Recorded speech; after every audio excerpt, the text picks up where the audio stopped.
Welcome to the training video for the new Atlassian boardroom located on the 16th floor at 465 Pine Street in San Francisco. This room is quite unique. It's elegant, it's large, and was designed to be highly flexible and easy to use for functions such as board meetings, classes, trainings, and other casual use cases. My name is Mark Latimer with Coda Technology Group, and today in this video, we are going to go over how to use this room, set it up, and make the most out of all of its capabilities. First, let's start with the room elements themselves.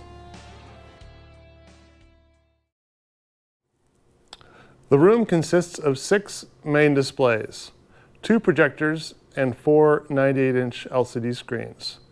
The western-facing exterior wall has a 16:9 projector and screen, as does the interior eastern side of the room. And then there are 2 98s on either side, the north and south side of the room. In between each of the 2 TVs are 2 cameras with auto tracking capabilities. There's also an additional camera in the kitty corners of each room so that we can capture shots of people in the hollow square configuration. In the ceiling, there are 8 loudspeakers that are silver and also 6 microphones, these square units, which are also silver. The microphones have a green LED indicating if they are on, and they turn red if they're muted. So if you hit the privacy button, which you'll see later on the Zoom app, those will turn red. Most of the microphones that are not ceiling microphones are kept over here in the cabinet along with the controller, which we'll go over. On the eastern side of the room, there are glass retractable doors that are highly isolated for sound mitigation and privacy. In addition, there are foldable velour curtains for additional privacy and sound absorption in the room. On the western side of the room, with the exterior windows, there are shades and also velour curtains. If the sun is coming directly through the back of the windows at a certain point of the day, you probably need to have the shades drawn so the cameras don't iris down and overexpose the participants in this back row. Over here in the corner of the room, we have a wired panel, which we'll go over in detail. This is a control panel that also runs Zoom. We've got 8 wireless gooseneck mics, which we'll discuss their purpose and functionality over the ceiling mics, as well as 2 headset mics for presenting and also 2 handheld mics for presenting or Q&A. The room is equipped with an assisted listening system, this charging case and receivers, as well as ear sets, receivers, and also inductive loop lanyards for folks who already have a hearing aid system to be able to hear all the content that's going through the loudspeakers, whether it's a Zoom conference or just people in the room. Now let's talk about the microphones, the wireless microphones. We've got 8 wireless gooseneck microphones, 2 belt pack microphones with DPA over-the-ear ear sets, and 2 handheld microphones. They all sit in this charging bay. There's 1 bay missing, which will be here for the remaining 4 you see here on the counter. You simply pull one of the mics out, and it will show a green light, which means it's active. When you press the button, it turns red, it's inactive. And on these goosenecks, if you turn them upside down, there's a power button. If you hold that power button down when it's off the charger, it'll turn off the mic. These batteries last approximately 8 hours, and the charging stations each bay can take either 1 of the goosenecks or 2 of the belt packs or 2 of the handhelds. So when you take one of these off, light a flash. Once the light turns solid, it'll turn solid red or green, meaning it's on or off. And this one right now is on. And if I press the button, and it's also reinforced in the room, all these mics are reinforced in the room and go across the Zoom call. If I press it, it turns off. It's red, it's muted. If I hold it down, it turns it off. Same thing with these bell packs and the ear set. Now there's instructions in the DPA packs to how to put on the ear set, and there's a little mirror inside here. And it shows you the correct way to put on the over-the-ear mic, and it has a little mirror. Those simply just plug into these bell packs. So again, you press the button once and it'll turn red, which means it's muted, and I can plug in the ear set, and I can unmute it, and this is being reinforced in the room and sent across the call. If I hold the button down, it turns off the microphone completely, and again, these have about an 8-hour charge.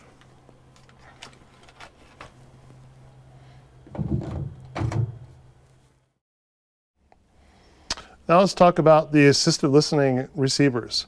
These receivers get charged in the charging case, which I showed you earlier in the overview of room elements. There's a little button on the top. You just press that button down until it turns on. These ear sets or the lanyards can plug into either one of these jacks on top. And then it'll automatically tune to the correct room, and the up and down arrows are the volume. So if I turn this volume up, it says it's 45%. And anything that goes through the loudspeakers will go through this ear set for those that are hard of hearing. Now let's talk about setting up the tables for a board meeting or a hollow square formation. When setting up for the hollow square board style setup, use the measuring tape, and from the back of the window to the back of the table in the back row should be 92 inches.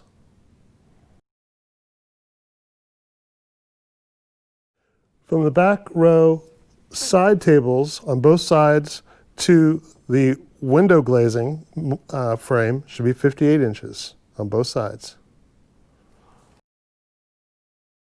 For the front row, you should set the tables up with the door closed and use the holes that are used for locking the door in place as your measuring point, and it should be 72 inches to the table. From the side table edge to the adjacent wall should be 62 inches.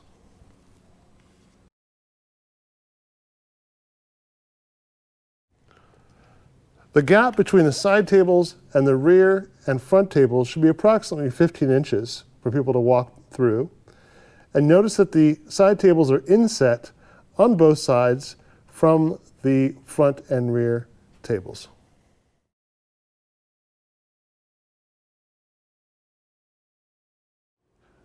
Now let's talk about setting up the room for a training session facing east.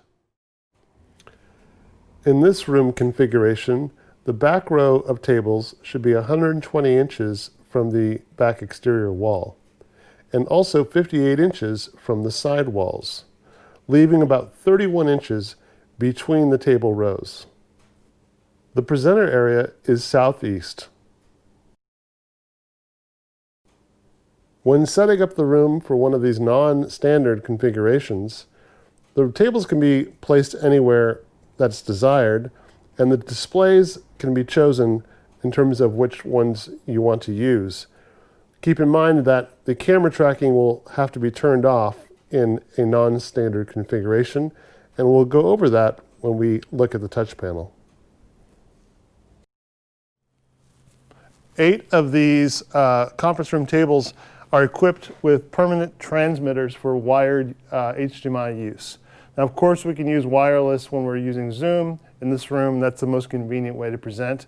But we do have the capability to place 8 of these tables strategically around the room for people who need a wireless connection. And they are secured so the table can be folded and stowed. So when you set the table up, you're going to go ahead and lock it in place, and then we'll go around the front and do the connections. Now, most of the facilities folks have already been trained on how to set these tables up and daisy chain them together. But for these special 8 tables, there's a slight difference. You've still got the power cable for the table, so we can plug that in, and that'll provide power down the line for the rest of the outlets and the connected tables. And then there are 2 other cables associated with this DM video box. So first is just a network cable, and it plugs into this network video port. It's labeled video in the floor box. Plugs directly into this box, and it powers this box up immediately.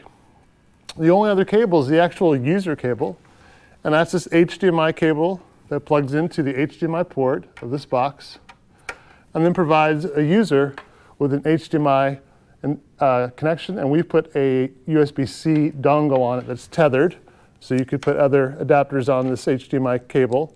And that allows people to present as a wired backup into their Zoom calls or just locally into the room. Now let's take a look at the touch panel.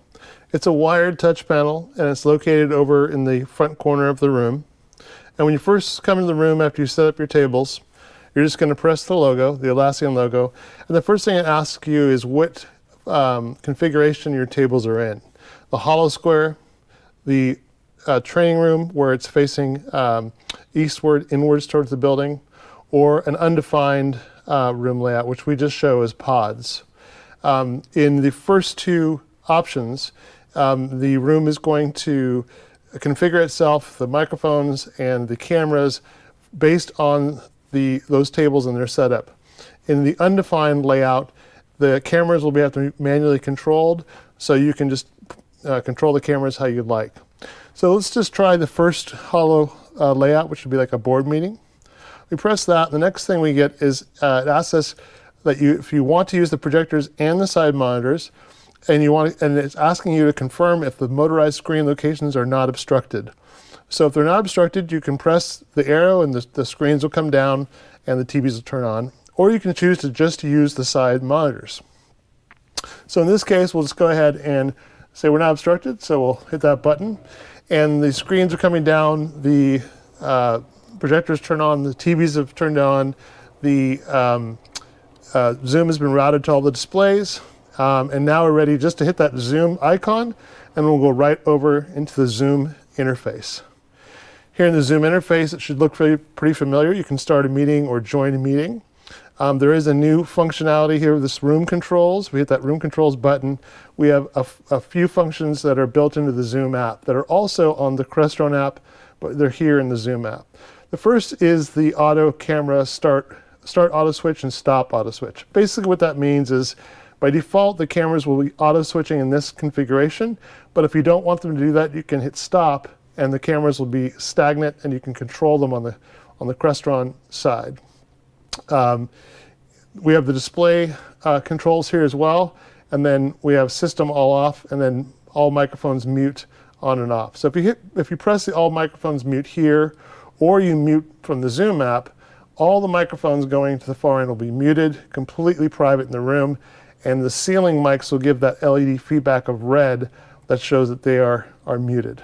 So if we go back to our meet now, we'll start our meeting. And if we press this mute button, all the ceiling mics will mute and they'll show as red.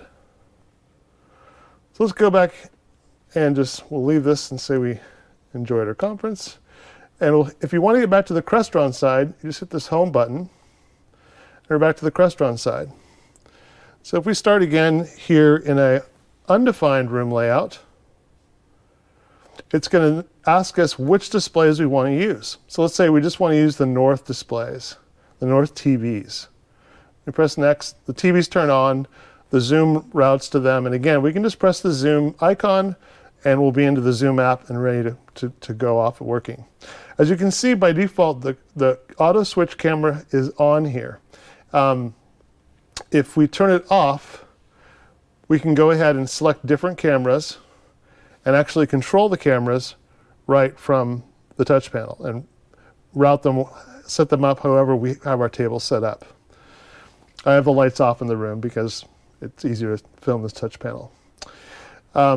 So there's a couple other controls on this page. One is display controls. This just has all the controls you have on the Zoom Room Controls app, just the turning on and off all the TVs and the projectors and the screens individually.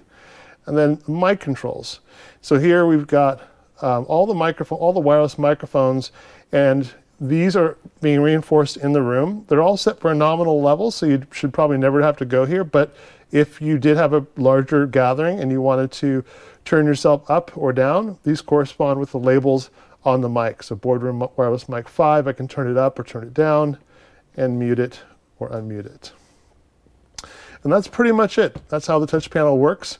Again, if you want to flip back to the Zoom side at any time, just hit that home button and it'll flip back over to Zoom.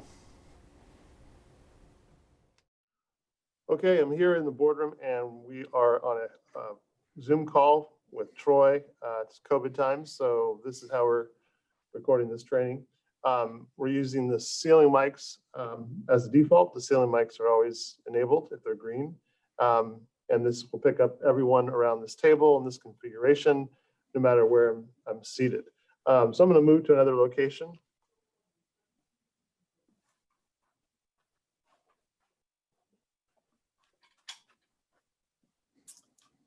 And it went to a wide shot. That's the default shot when it doesn't hear any audio. And then it came back to this shot here since I'm seated at this new location. And we've covered about 4 seats in each one of these shots. I'm going to move to another location. We should go back to our default.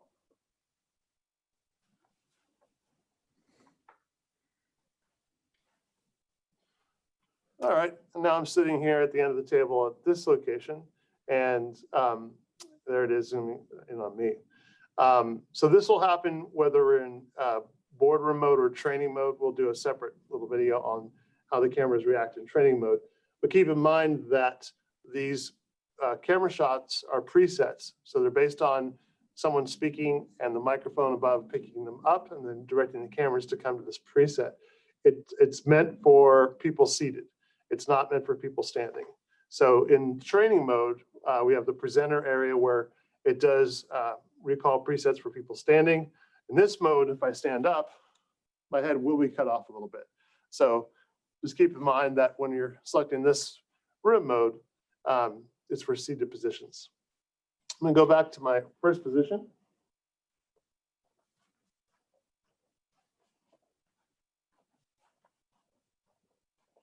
And now I want to talk about the difference between the other microphones. So right now, this is the ceiling microphone. It's very high quality. If we have a wandering presenter, they can use a headset with this ear set, which is what I have. So I'm going to turn that on. And now I'm being picked up in the, by this ear set. I'm being reinforced lightly in the room for people to hear me better, and I can roam when I'm in training mode. If we're going to do something like an earnings call, a really important call where you want a person to be able to be heard very, very clearly, we've got 8 gooseneck mics, and they're the highest quality, and they'll demonstrate those now. So this is the gooseneck mic that I have in front of me, and this would be something you want to put in front of someone who's giving a report to shareholders or to stakeholders, it's just the highest quality, the most intimate sounding of the 3 mics. And next we'll do a short demonstration of the training configuration.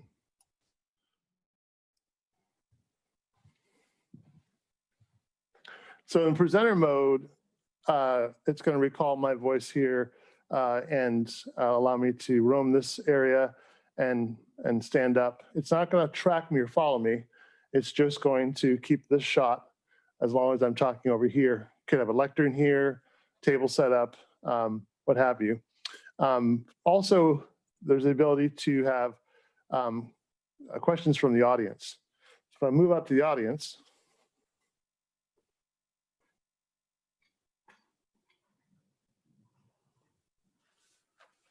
I'm I'm not going to set the tables up right here, but it'll move to whatever location someone's talking from. So if someone starts to talk here for, a matter of 3 or 4 seconds, the camera should switch over to their shot. I guess I'm already still in the shot. And back to a further location like this, and you can see that it pulls me up in this zone.